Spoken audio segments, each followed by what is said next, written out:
Hey everybody, this is Joel with Backrest Builds. This morning we're going to be making a project that's a hanging chair. So my daughter sent me a picture and it said, Dad, can you build this? And of course I'm like, sure honey, I'll build you whatever you want. So what we need to do here today is build this chair. If you can imagine, it's several rings put together in a circle and they're about 6 feet in diameter. So I need to figure this out as we go along. You might see me making some mistakes, redoing some things. I really don't know. We're going to find out as we go how to make this thing. So the first thing I need to do is I had to calculate the diameter. As I mentioned, it's about 6 feet. So that comes to right around just under 19 feet for the size of the length of the tubing that I need to roll that. This tubing came in a little bit oily, so I'm going to grab some cleaner, wipe it all down, head outside, and since the project is for her, I am going to have her help me roll the tubes before I can start assembling it. So let's get this cleaned and then we'll head outside.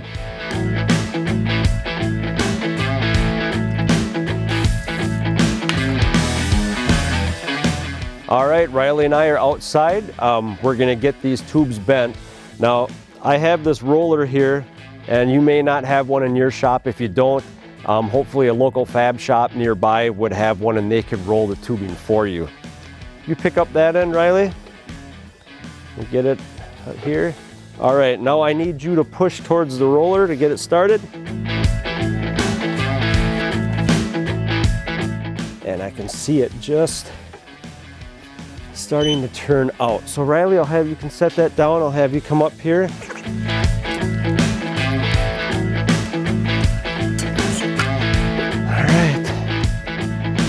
One ring. You got a little bit of a twist in it, which is okay. We'll get some of that out by doing that. When we bring it together and weld it, it'll be just fine. We'll take this one into the shop. What I need to do now is bring the ends together and weld those up.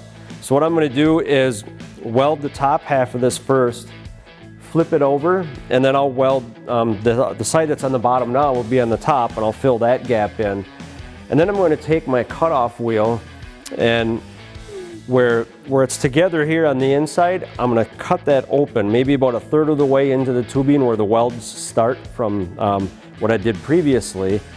We'll open that up, that way I can get a weld down in there and get good penetration, and I'll have that all the way around, not just on the outer 2/3 there. So we'll go ahead, get this put together, weld it up, and continue on with the rest.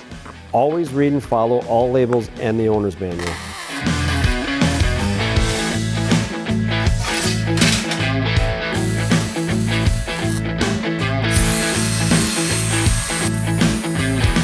So I'm going to clamp down a piece of angle iron, which is wider than this, along the table. Stand the first hoop up vertically and attach it to there, clamps, zip ties, something, and from there I'm going to start attaching each hoop as we come out.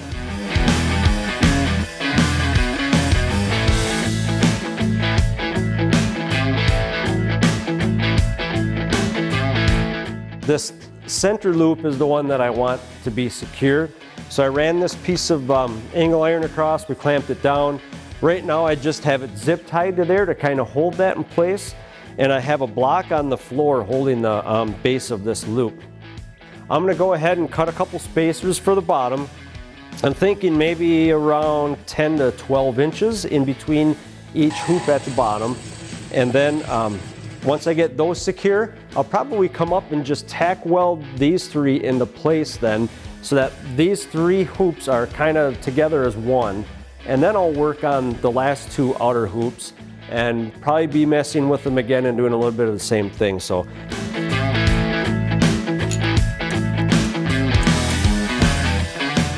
as you can see, I had to do a little bit more messing around. I wanted to stabilize the rings better. So I added a couple longer pieces of wood, a few F-clamps that Hobart offers, and the next thing is I'd like to get these spacers put in. I wound up deciding on 11 inches for them, and what I need to do now is I'm going to find the center on the bottom here and the two outer rings, and then I'm going to lay this piece of flat stock across those two marks, and I'll push that down until it touches the middle, and then I can make a mark, you know, on the center too. So when I put these in here, they'll be straight and it'll look a little bit better.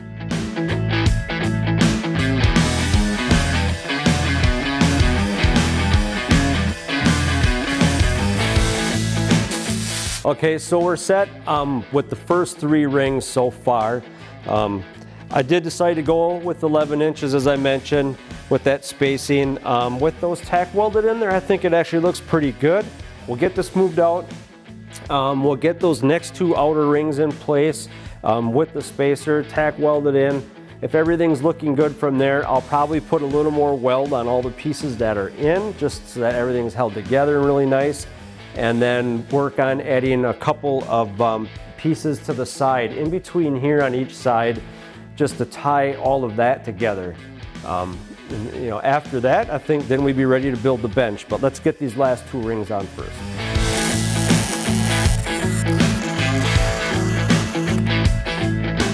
Okay, so we have the 2 outer loops put on. The spacers are in, tack welded at the top, holding it in place. I did add a few extra clamps out here to hold everything together a little bit better. Part of that was because I went back and all the spacing here is roughly the same on both sides. I got it as close as I could, and I want to hold that spacing because the next thing that I want to do is add, similar to the row in the bottom, I want to add another row of spacers in between here just to help hold this structure together. What I would like to do is have this that when you're actually sitting in it, since the center of this is not really going to be where the center of gravity is, you're going to be a little bit to the back.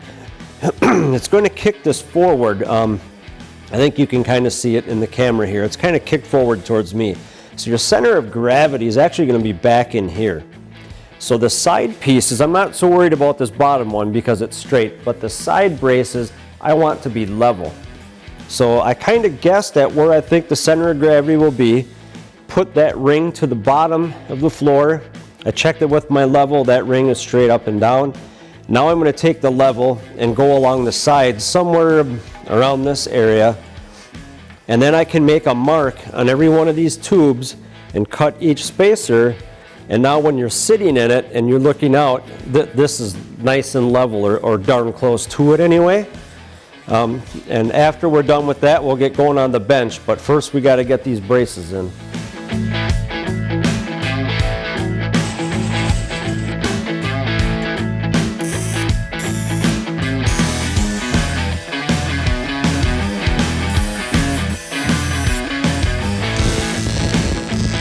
So all the short pieces were cut, and those are tack welded in for the most part. So our next step is I'm going to move this out of the way, and by looking at the picture, it looked like the original seat went all the way from this back tubing to this one here, leaving out the front one. I'm only going to incorporate the first 3, which will give me about an 18-inch depth at the height that I'm going to go at. So what I'll do first is I'll measure up probably on one side where I'm getting about 18 inches for a depth. I'll take a height off the floor, and again with the level like we did up here, I'll mark 3 of those. I'll come over to this side and do the same thing, and then I'll remove this. Get this out of the way, take that square box measurement, and I have some more pipe then that I'll make a framework that we'll put in here with some bracing, and we'll get that pipe cut.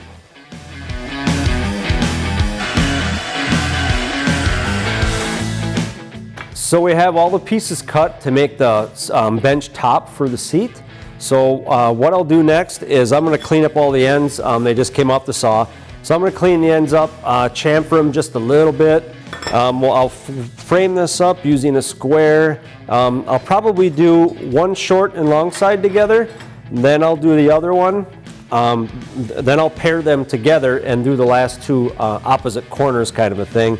Once I do that, I'm going to set it into the framework here. I'll probably try to clamp it in place somehow, and then if everything looks good, I'll tack weld it, and then we'll measure up for, there'll be a couple of supports coming from the bottom part of the frame up underneath this bench here, and then we'll measure for those, get those in, and then I think I'm going to, for the length of the bench, I might make 2 cross members here, So I'll measure that up, cut those 2 pieces, we'll weld those in, and that will complete the bench portion of this. So I'll get to cleaning these up and we'll keep moving.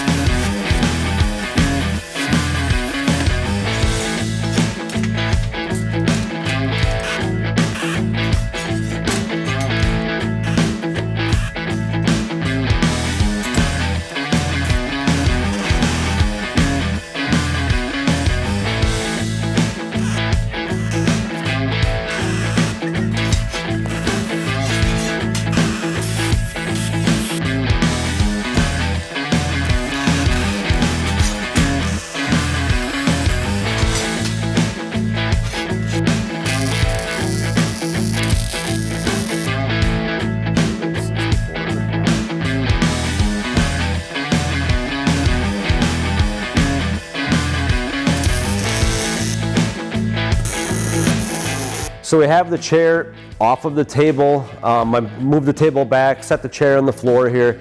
So what I did in the meantime was I leveled out the seat, made sure, because obviously you want that level when it's hanging. And then I found the center up on the top here. So I have a little mark on there. So once we make the loop, I can eyeball that, get that in the middle, weld it, and we should be good to go. So what I plan on doing is taking a piece of 3/8 bar here, and I want to make a hook out of it, but also wrap it around the frame. So I'm going to weld this pipe down to my table, and I'm going to use that to wrap the bar around and make a loop. So I'll take that and I'm going to set that up to this frame, get the height that I want for the loop, and then I'll weld that to the frame up here. And the rest of it's going to be hanging down in here. And as I'm going around, I'm going to be welding it to the frame all the way around onto the tubes here. So that'll help hold that whole structure together.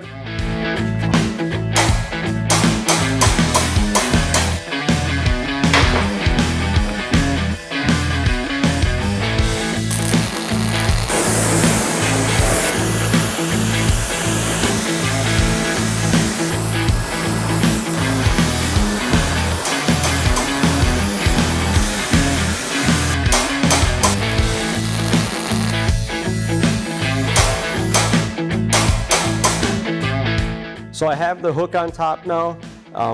It did not work real well to take and try to force it around and hit it with the hammer. I wasn't getting as tight of a radius as I wanted. Really wasn't happy with it. So I pulled my oxy-acetylene torch out with a rosebud and just heated it up and wrapped it around. But now what I did was I would make one full wrap around and I would stop and I'd grab the welder and I would make a tack weld everywhere this is touching a tube, just so that it's part of the structure and helps hold everything together. And I did that every single wrap all the way around. So now that it's done, every one of these loops is really going to hold this all together nice. Another thing that I was thinking about was, what side do you put this loop on? So I put it here, or I could have put it on this side. Now the reason I put it here was because if you could see straight down here, it's closer to the center of gravity of this bench where people will be sitting. It falls about this area, just past the center. So if you're sitting in here and you're laid back a little bit, this should hang level, is what I'm hoping. So that's why I chose that side. The next thing I'm going to do is build the backrest for it. For that, we're going to just take 3 pieces of tubing, a long one across the top, and then we'll come down and tie into the corners. In the middle here, I'm going to take some smaller tubing and maybe make like a sunburst coming up here. And then on the top, we're going to put a little rounded piece just to add a little flair to it. So I'm going to go ahead and get those cut and we'll get going on the back then.